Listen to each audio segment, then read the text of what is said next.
right back down to exactly where we started. Hey everyone, welcome back to The Small Council here on theStream.tv. We are here from episode 3, just finished, Oathbreaker, and we're here to talk about the only thing that matters right now, of course, Game of Thrones. So I'm Ramon Govea of House Stark. I have joining me here Ginny McQueen, who's of House Mormont, and the wonderful Madi Mae, who is of House Tyrell. We have a lot to talk about this episode. Yes, we do. A lot to talk about. But let's start with where they started us off, with being right back at Castle Black. So they picked up right, Jon Snow is alive now and had a decision to make today that we'll get to towards the end. But it was a pretty big deal. So John, I want to know first, though, what was your biggest WTF moment, Ginny, of the episode? I think we had a collective WTF moment. I mean, we're having a shaggy dog moment. We're still processing our feelings on this. So yeah, we both almost cried. Like I almost. Yeah, I was actually crying. It was intense. What was yours? Yeah. No, I think I'm in the same boat with you. That was probably the most shocking thing to happen this episode. I definitely didn't expect Rickon to fall into the hands of Ramsay. I mean, that's probably the worst case scenario right now. Yeah. I was expecting it, but I wasn't expecting a dead shaggy dog. Like, I was just like, okay, I get it. Like, this gift that they talked about in the preview, and I'm like, oh man, that might be them. Okay, and I like accepted it, and I readied myself for it. Was not ready for dead shaggy dog. It's one of those things where you're like, oh wait, where's Rickon? And then it's like, wait, no, don't, please, just don't, no. Yeah. So before we go into that, let's start with Jon Snow. He's back, he's alive. There's a pretty big reveal at the end that we're going to revisit in a moment. But how do we feel now that Jon Snow's walking around? And did you see Tormund's face when he started walking out? Like the wildlings were awesome. Just the way they all looked at him, just in such shock and awe. It was great. Yeah, no, I mean, I definitely was wanting him to have a little more of like a swagger to him. Like, you tried to kill me, bitches. It didn't work. Like, I wanted him to be a little more shoving it in their faces, but that's so unlike a Stark, though. It is. It's very unlike it, but you know what? I feel like he died and he was reborn. He should have been reborn a little more like, fuck you guys. I don't know if he even, like, he asks, why am I back? Yeah. And I don't know if he wants to be back necessarily. Right. He does. It looks like it's more of a burden for him to be alive again rather than a blessing. Well, and Sir Alistair Thorne even says that at the end. You know, he kind of rubs it in like, I've done my duty. I get to go, and you have to continue fighting this battle for them. It'll be interesting to see what direction Jon's going now, obviously. But I want to talk a little bit about the other compatriot of Castle Black who's no longer there, Sam. Right, Sam and Gilly have now left. You know, we haven't seen them since last season when Jon sent him away, and now the first place they're going to go is back to the old stomping grounds for Sam. Back to Hornhill. Yeah, let's talk about Hornhill.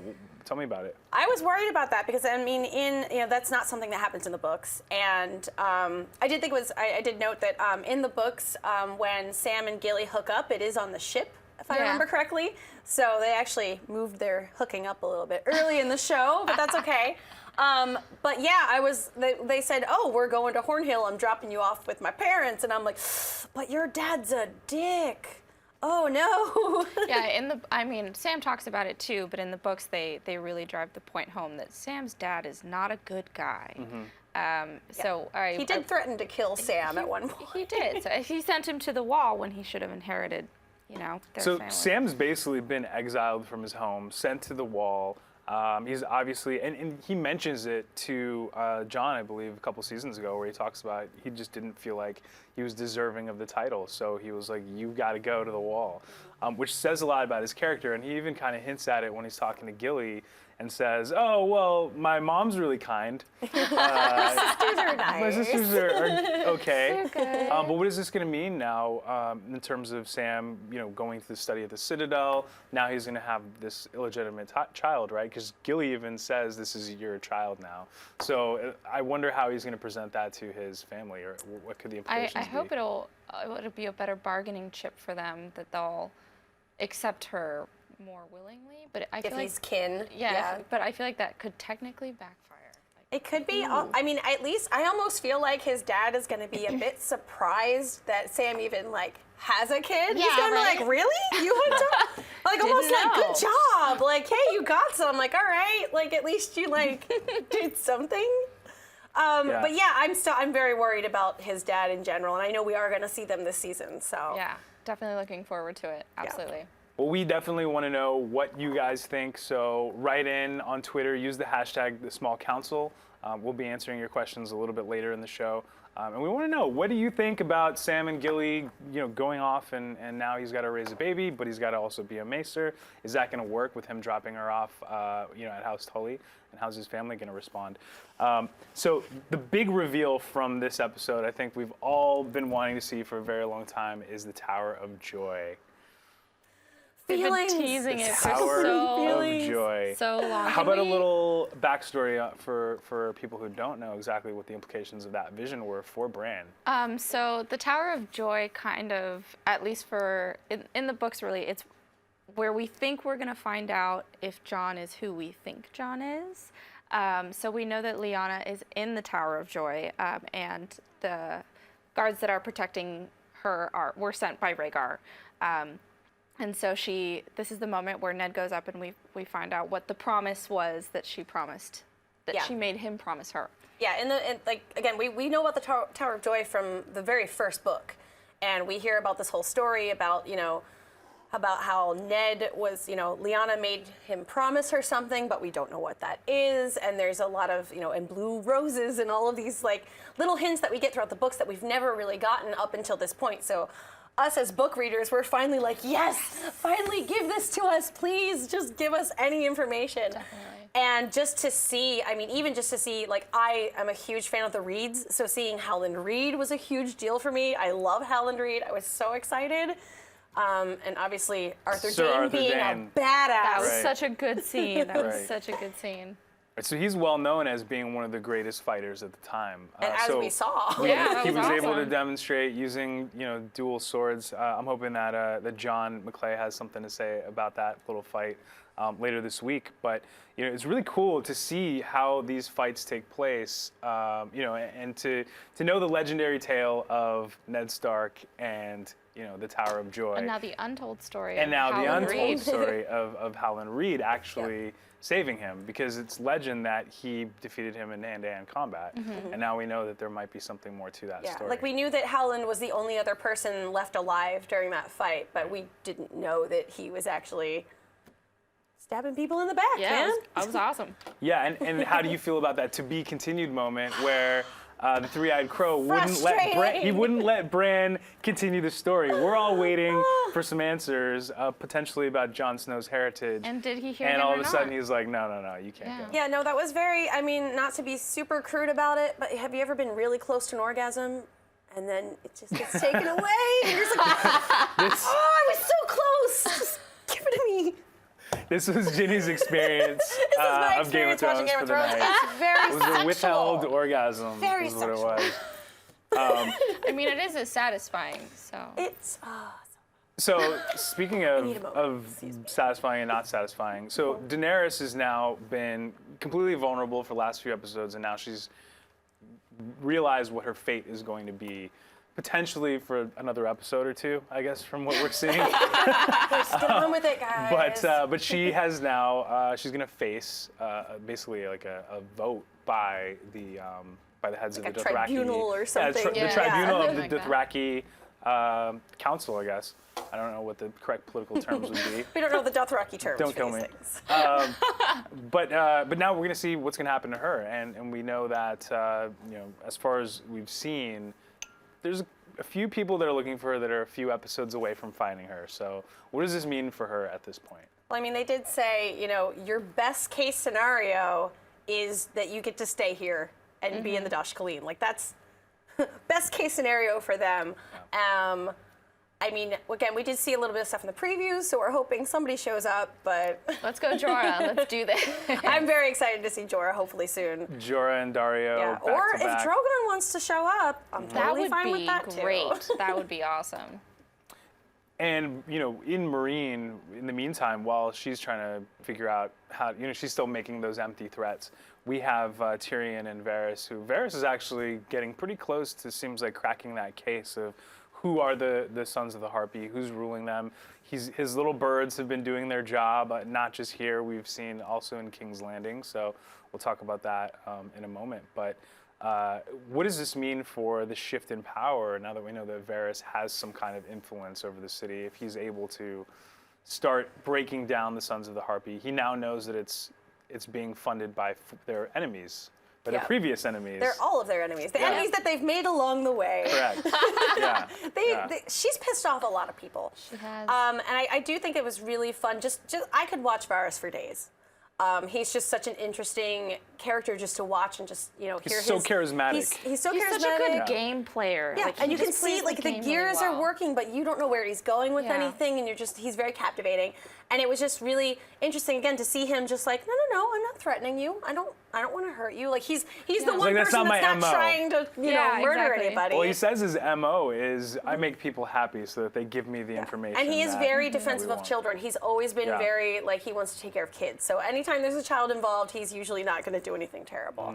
But it was really interesting just to have him in a scene on his own, just with one other person that's not a main character. I thought that was really, really fun to watch.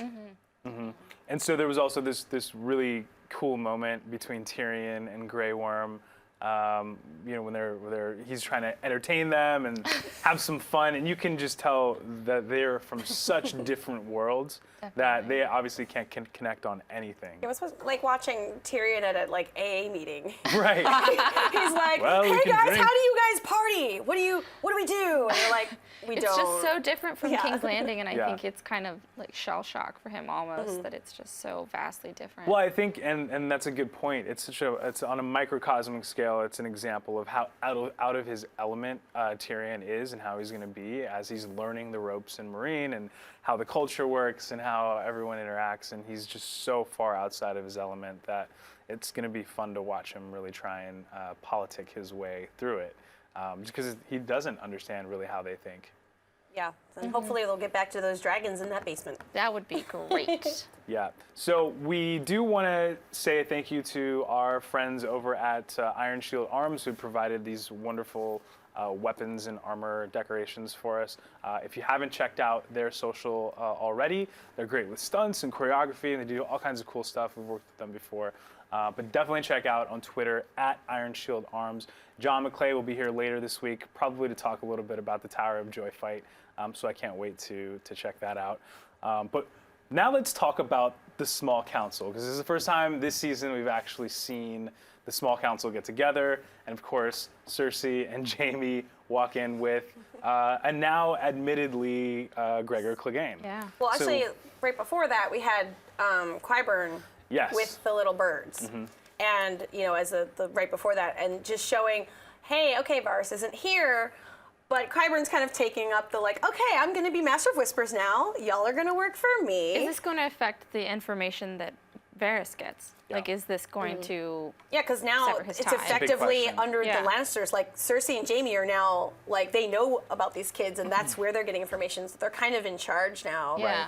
And I think that's going to do a lot. And yeah, and then we had Small Council problems. Yeah. Definitely. Serious interfighting in the Small Council. Like, no one's getting along. I mean, you can see how fractioned they are. You've got Kevin Lannister, and then you've got Cersei and Jaime, and you can feel the tension in the room between them when they walk in. And you had Pycelle farting, so, All in all, a good That was scene. a really great moment. It was a great scene. And just another example of why Pycelle to me is such a weasel. It's just he just is always like kind of squirming in his chair. He's the kind of guy who will talk about you behind your back, and then of course when you call him out on his crap, he literally farts, because that's the kind of guy that he is. farting out of fear. Yeah, I thought that moment was just really awesome. I mean, I love how the show tends to, build up these really serious, intense, violent scenes, and then there are these moments of levity that they have in between that are just so you can't help but laugh. Like when throwing the Night's Watch guy into the wall. So You good. had Robert Strong, I think it was last week, when he smashed the guy into the wall, and then you have this episode, Pycelle farts. So I thought it was perfect. But Brief little moments I thought it was of interesting that Cersei did step into the Small Council and really just express her dominance. Like, Well, we're really even starting the two to of them see. together too. Yeah. Like both Jaime and Cersei. Like usually you can Yeah. see Cersei being like, okay, I'm doing this. But rarely have you seen Jaime and Cersei together as a team being like, we're both doing this, and against Kevin, who's, their family. Right. Yeah, I mean, it's a clear demonstration that I think Jaime and Cersei are ready to just follow through on everything they've said the last 2 episodes. They're coming after everyone, between those and they're not going to let anyone slide. It doesn't sound like, family or not. If you're not with them, you're against them. And I think we're going to start to see that starting next episode. Tommen should learn something a little bit from So, these two. yeah, let's talk about Tommen. That was really interesting, Tommen actually going up to see the High Sparrow. This is the first time we're talking about, asserting power, and he actually decides, okay, I'm going to go talk to him and tell him that I'm the king and this needs to happen. And what happens? I feel like he keeps trying with these people. Like, he keeps being like, I'm going to be a badass and I'm going to step up. And then every time he meets someone who's maybe a stronger force, he's like, oh, I'm sorry. I tried to, oh, okay, sorry. That whole scene was just so tense for me. I just was like, what's going to happen? Is Tommen going to die now? Yeah, were you also, like me, thinking, well, maybe he's going to die right now? I could have sworn the whole time I felt I was like, this is it. Tommen's gone now. Bye, Tommen. Sure of it. But I think they were, they put in that tension there in purpose, just to be like this guy knows what he's doing. He knows how to manipulate people. He gets into people's heads, Right. especially when we saw last episode with him with Cersei, and he was like, oh, Mom, tell me what to do. Like, I'm on your side. Like, I want to do what you want me to do. And then the next episode, he's like, High Sparrow. Oh, you make good points. Yeah. Okay, I want to do what you. Okay. Like, he just does not have enough. Like, he's too much of a child. Yeah, still. he's a boy. And he just does not know how to play the game. The Game of Thrones is not for him. Yeah, definitely not. Well, the Game of Thrones is really being played around him because he really has no power. It's a power grab between essentially the High Sparrow and Cersei and Jaime. So he's more of just a figurehead or a pawn holding that title right now. Yeah, he's just a poor little kid who has no idea what's happening. And we took a vote this week inside of our Facebook group. If you haven't joined our Facebook group, check it out. It's just the Small Council, a Game of Thrones discussion group on Facebook. It's a closed group, but we did a poll to see who everyone thought was going to die this episode. And I think pretty much everybody voted it was going to be Sir Alliser Thorne. That was the overwhelming response. But I think we had a couple of votes for Tommen as well. It's really hard to tell who's going to be next with this one. But speaking of dying and killers, Arya has finally moved on to some new level of her training. She's no longer blind, from what we can see. She's no longer begging in the streets, and she's much more of a badass with her senses and her abilities, her fighting for sure. Yeah, I definitely see that she's gotten past that, but I just don't believe it. Like, I don't believe that she's no one yet. Like, I still feel like her tie to being Arya Stark is still so strong. Like, her vendetta against all of these people. Like, I don't believe that when she says, I'm no one. I don't believe that yet. And do you think that the magic is powerful enough to be able to pick up on that? Because, one of the things that the faceless man was saying was essentially that the drink will know. Like, the gods will know if you're really no one or not. So how do you feel she's even able to fool the gods with this kind of I don't trust the gods anyway. Yeah. We feel like the same with where we have Melisandre, where she's like, oh, the Lord of Light says this or he means this. I'm like, do you actually know what he wants? I feel like you're his pawn. You don't get to say what he wants. Yeah. And I feel like the same with any of these magical things and gods and whatever. I feel like Arya, again, I agree with you. I'm like, she still has Arya in her. So you can see it. Yeah. And the one thing I do feel like is, this is now 3 episodes in this season, and I feel like all of the things we've seen of Arya could have been in 1 episode. I feel like it's getting stretched out a bit, and I'm like, okay, we're slowly getting there, but I feel like they could be doing a lot more with her, and I'm hoping as this goes on, it's gonna quick turn on its head, because I think she's got something planned. I think she knows more than she's letting on, and I think that she is putting up a front. Do you believe it? Do you think? It's hard to say. I definitely feel like, if nothing else, she's compartmentalizing a whole new identity where she's like, I'm just going to tuck Arya Stark in the back, and I'm going to be no one. And then I feel like a switch. when she gets back to Westeros, She needs she's going to go therapy. nuts. And no amount of therapy will be able to save anyone on her list. No. Yeah. It's pretty much over. But watch, she's going to get back to King's Landing and everyone's already going to be dead. So- She's going to be like, Everyone on our well, list is gone. It's my like, list is done. I guess that's it. So we'll be right back. We're going to jump into some of your fan questions, and we're going to cover the last little bit of the show, which we can't wait to talk about.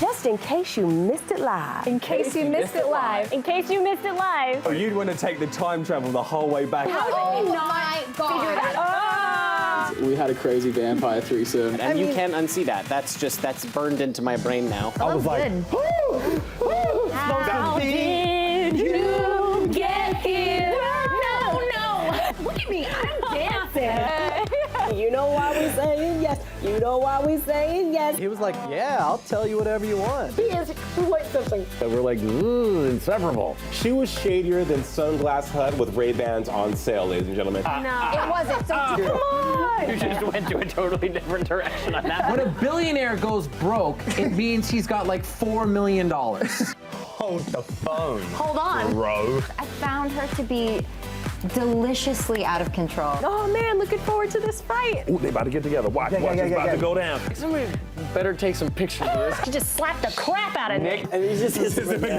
so good. You can't count anything out. Look at you. It's been another awesome night at theStream.tv, always guys. awesome. Thank you for joining us, you guys. We love you.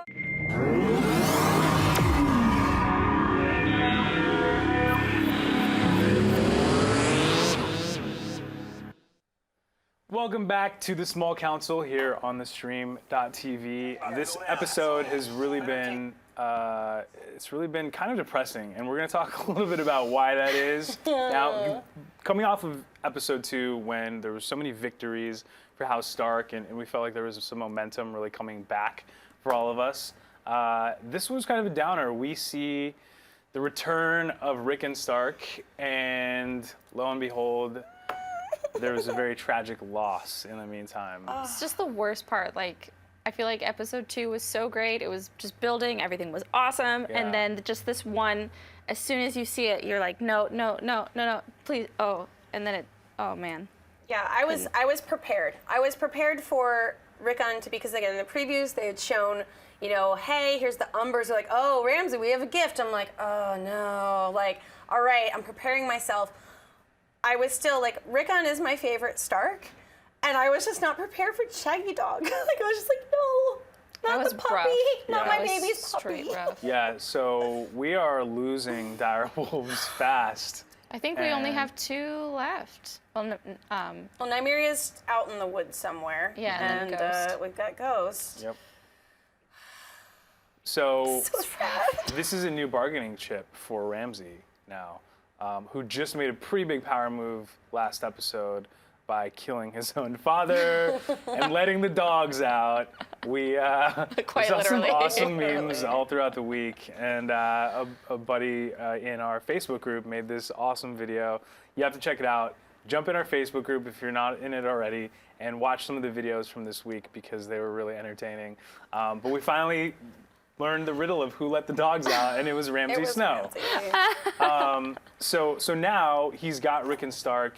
He mockingly calls him Lord Stark.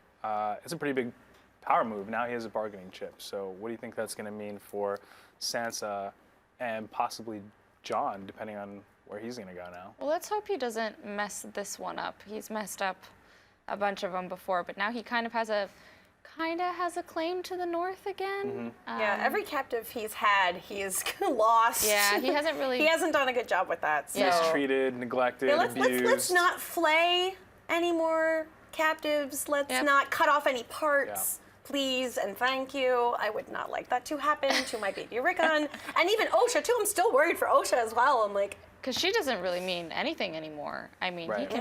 he can do whatever he wants to her now, Right. which sucks. She's just a wildling. Yeah, Yep. this in is his all eyes. bad. This is all bad news. Yep, this is gonna be rough. So, beyond that, beyond what potential rage he could invoke from the rest of the Starks who are living, you know, what is going to now stop him from being able to sort of stake his claim on Winterfell?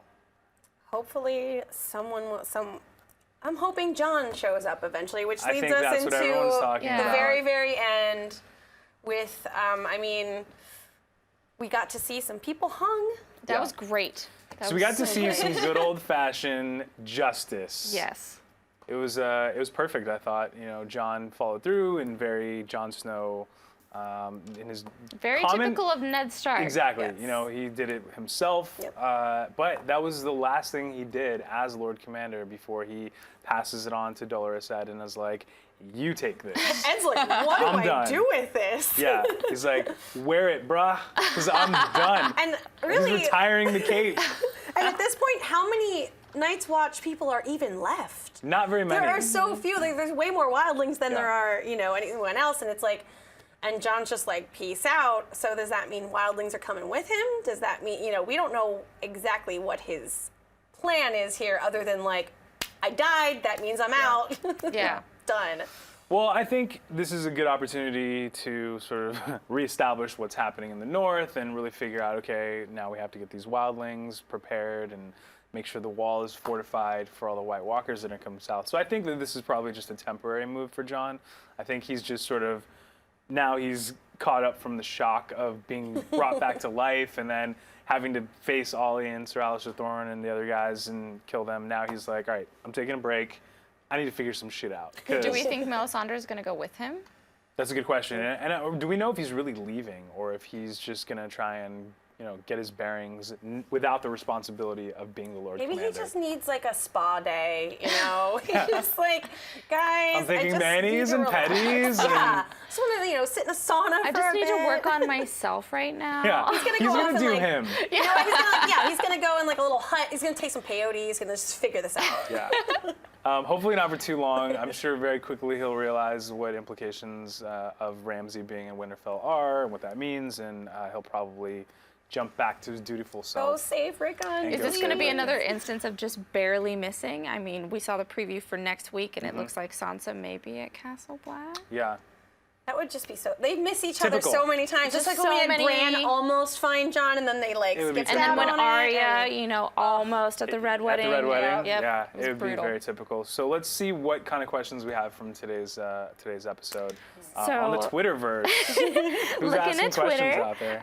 our first question is from Kyle Carvin, and his question is, will Tommen put on his big boy pants soon? What will he do when he figures out his authority? It's a really good question. I think we got a pretty clear answer today, right? Yeah, I mean, I don't know if Tommen's ever fully gonna put on big boy pants. I think he's kind of I don't know like. if he has any big boy Yeah. pants. Yeah, he I might think not all own he has any. are I don't know.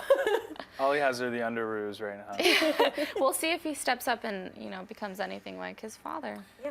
If anything, though, I think that he's going to continue to probably be a pawn for Cersei a while. and Jaime. I don't really see him stepping into his power and really, because he's never really displayed it to at least up to this point. He can't get Marjorie out. You know, I was he's- upset that he didn't even mention Marjorie that Yeah. entire conversation. He would. I'm like, come on, your wife. Remember your wife Right. who you love so much. Right. Didn't even mention her at all. I was like, come on, dude. Yeah. Come on. not one. What else we got? Okay, our next question is from Scott Randall. If you had a direwolf, what would you name it, and what would you train him to do? Good question.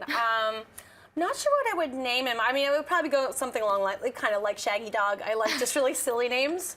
I think I would train my direwolf to attack internet trolls. I think that's Good. what I would We do. need more direwolves attacking internet yeah, trolls. that'd be really, really helpful. How about you? I'd probably name mine something like Whispers or something like that. Something really badass. And just train it to kill my enemies. Drink the blood of my enemies. So we're on the same boat. We're on the same page here. Like, just. What else do you train a direwolf to do, right? I don't know, be a cuddle buddy. Oh That's yeah, maybe you can juggle, play dead. You know, Yeah. the usual. I would, my direwolf would definitely have his own Instagram account. I'm just gonna. So it would be like a famous, Yeah. like grumpy cat, but like Yeah. grumpy direwolf. What about Put him in you? little outfits and stuff. It'd be I think fine. mine would just be cute. Like it would just be, I don't know, I'd name it like Buttons. Buttons. It would Buttons the direwolf. just be adorable. I like it. Thanks for that question, Randall. We got really deep there. Our last question is from @HollyWookie, and the question is, did the books explain Hodor's backstory? Should I know what happened to him? Well, there is some stuff in the books about Hodor, and they did in the show give him a different name than he has in the books. In the books, his name was actually Walder, I believe.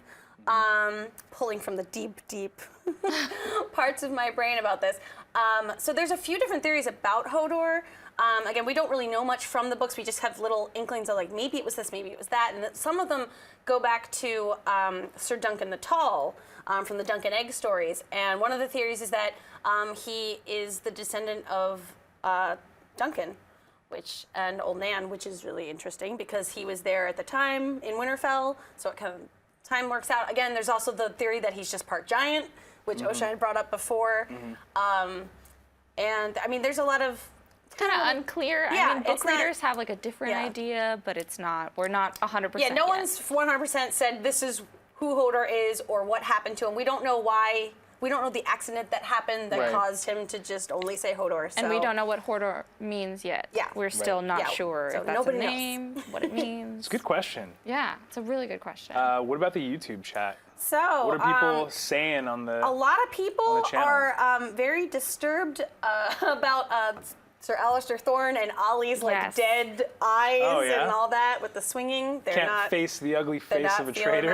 that. They want to see when Sansa, what Sansa's gonna do Yeah, next. there's definitely a lot of people bringing up the trailer for the next episode. So we Right. did see Sansa looking like maybe she's gotten somewhere like the Wall, hopefully. And again with Peter too, we don't know what the heck Peter Where is is doing. Peter Baelish? Yeah. My favorite Or character. what he's been planning. Yeah, Yeah, that's so what definitely I people wanna are see. really just talking about like what's going to happen next. We want to know the next episode already. So Yeah. everybody's kind of like jumping on that. Well, I'm still over here crying over Shaggy Dog. So How could you not? It's always sad to brutal. see a Yeah. direwolf go, especially Like Grey Wind. especially like that. yes. So let's go behind the lore and cover some of the favorite things that we heard this week in terms of crazy theories and book comparisons. Let's start with you, Ginny. Well, one of the interesting theories, again, now that we have the little birds kind of story changing where Varys in the books is still in King's Landing. So now that he's off with Tyrion, we have, now Qyburn's taking up that kind of avenue. But a lot of people, the big question is, who is Varys exactly? What are his motives? Why is he doing all these things? The only thing we ever get to hear is it's for the good of the realm. And a lot of the theories are that, he's working for, or, at least with the Targaryens in mind. A lot of theories that, he's a Blackfire, which is a house that's an offshoot of the Targaryens. So it's really, on Westeros.org, there's a big, huge in-depth post about, Varys and the Blackfires, and if that's, his motives, that's going to be interesting because in the show now, the little birds are working for somebody else. And so the stuff that's going to happen with Kevin and all of that's going to have a different motive behind it. So I think that's really interesting, especially now that the Lannisters are also behind it. So Lannister against Lannister is never good. Yeah, it's gonna be a showdown. Yeah. So how about you? I know you've had a couple of different. I think one that I'm really attached to is one that I saw on Reddit not too long ago. So I know if we go way back to the House of the Undying, we know that prophecies are really important in this series. So we know that the dragon has 3 heads, and that's a prophecy that Daenerys receives while she's in the House of the Undying. And so we know for sure she's one of them. A lot of the book readers and the show watchers like to believe that Jon is the second. And the third one is that Tyrion is actually the last head of the dragon, and he's part Targaryen. And in the books, actually, there's a lot of details that the show kind of leaves out. His hair is more white blonde rather than golden blonde, like Jaime and Cersei. He has 2 different colored eyes. One is green, typical Lannister green.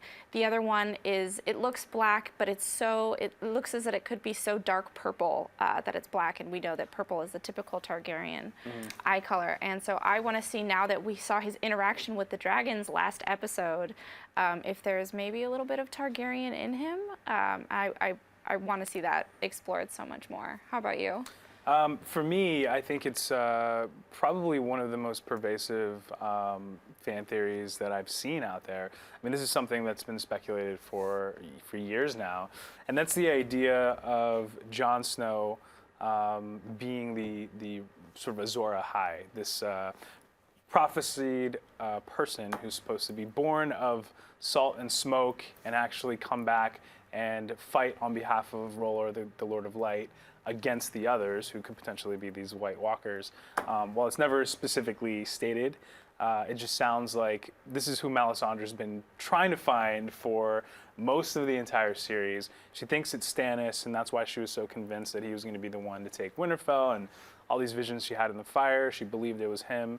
And now, because of this new ritual and Jon Snow coming back, it could potentially be him. And so will Melisandre now champion him as this, prophesied savior who's going to stop the White Walkers? I mean, the show's really left a couple hints that suggest that it could be him. He had the Valyrian steel that chopped right through the sword of that badass White Walker.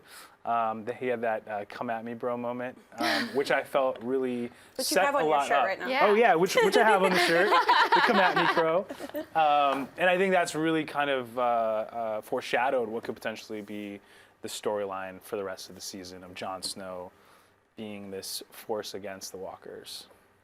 So I love that theory. No, I love all the theories. Like, it's one of my favorite things is just go into the depths of the I could internet. read forever about them. There's so many, and I love talking to other people and seeing, like, what do you think is, what's the theory that you have, and debating and finding, textual evidence for these things. Exactly. So we'll be talking more throughout the week. You can catch us on Twitter, join our Facebook group. But we'll be online talking everything Game of Thrones until the next episode. So thanks again for checking out the Small Council here on theStream.tv. And don't forget to tune in next week right after Game of Thrones. Thanks, everybody. Cheers.